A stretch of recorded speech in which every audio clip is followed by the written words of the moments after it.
PM किसान योजना रे 16तम किस्ती को नहीं आसला बहुत बड़ अपडेट। जदि आपण माने पीएम किसान योजना रे जने हिताधिकारी जदि आपण माने पीएम किसान योजना रे किस्ती सब पाई आछंती तो 17तम बाबद रे नहीं आसला बहुत बड़ किछि अपडेट आपण गुरुत्वपूर्ण सूचना जानि रखंतु जा फळे आपण माने जो 17तम रे बाबद रे आसीवर थिबा टंका ता आपण माने अकाउंट रे तुरंत पाई परिबे। तो वीडियो को डिटेल रे देखिले हम संपूर्ण तथ्यटी जानि परिबे। तो आपण माने जानिथिबे कि प्रधानमंत्री किसान सम्मान निधि योजना अधीन रे 16तम किस्ती टंका केंद्र सरकार कृषक अकाउंट को पठा जाय सरछि।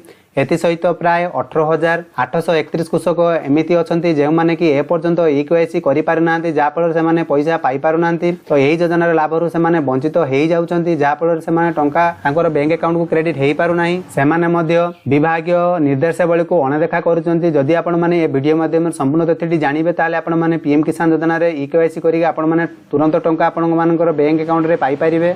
जदि आपण माने एपरि अवहेला करंती तेबे कृषक माने 17तम किस्ती पाई परिबे नाही। तो आपण माने सर्वप्रथम ए वीडियो माध्यम आपण मानकु जणाउची आपण माने सर्वप्रथम आपण मानकर जे कोनोसी जनसेवा केंद्र किंबा सीएससी सेंटर को जाई कि आपण सर्वप्रथम ईकेवाईसी करि नियंतु जा कि बाध्यतामूलक करा जायछि केंद्र सरकार को तरफरु। तो आपण माने जानिथिबे कि परिप्रेक्षी रे जिला परिषद कृषि अधिकारी उपेंद्र मणि त्रिपाठी कहिसंती जे कोनोसी चासी एही योजना रो वंचित नुहंती एथि पई तांकु लगातार ईकेवाईसी करिया को मध्ये बाध्यतामूलक करा जायछि। जदि आपण माने जने चासी जदि आपण माने कृषक रे चाष कार्य करूचंती तो या को आपण माने अणदेखा करंतु नाही। तो आपण माने वीडियो को बहुत मात्रा शेयर करंतु जा फल रे जो माने पैसा पाई पारु नांती पीएम किसान योजना अधीन रे से माने टंका पाई परिबे। तो आपण माने जानिथिबे कि प्रधानमंत्री किसान सम्मान निधि योजना रे लाभ जनसाधारण को निकट रे मध्ये वृद्धि करबा को सरकार निष्पत्ति नैचंती। तो आपण माने जानिथिबे कि प्रधानमंत्री किसान सम्मान निधि योजना माध्यम रे 3 किस्ती रे प्रत्येक को 3 मास रे 2 किस्ती प्रदान कर जाई थाए।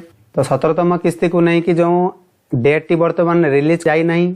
जदि आपण माने ए चैनल को सब्सक्राइब कर रखुचंती जा फल रे आपण माने जो डेट टी आपण घोषणा करियो सेतेडा आपण मान को जणै देबे। तो आपण माने वर्तमान जो 17तम किस्ती जदि आपण माने पाइबा को चाहुचंती ताहेले आपण मानकर ईकेवाईसी करि दियंतु जा फल रे आपण 17तम किस्ती बाबद टंका नहीं पारिबे। ए थिला आज रे संपूर्ण अपडेट। आशा करछि वीडियो मध्ये संपूर्ण सूचना जानि पारथिबे। आ जन माने चैनल को नुवा करि आछंती चैनल को सब्सक्राइब करि आछो जो पाखर घंटी चिन्ह टे देबे नोटिफिकेशन ऑन कर दियंतु जा फल रे एम्ति नुवा नुवा सूचना ए चैनल थरो रे आपण माने सर्वप्रथम जानि पारिबे। सेतिकि पर्यंत रहउछि बाय बाय टेक केयर।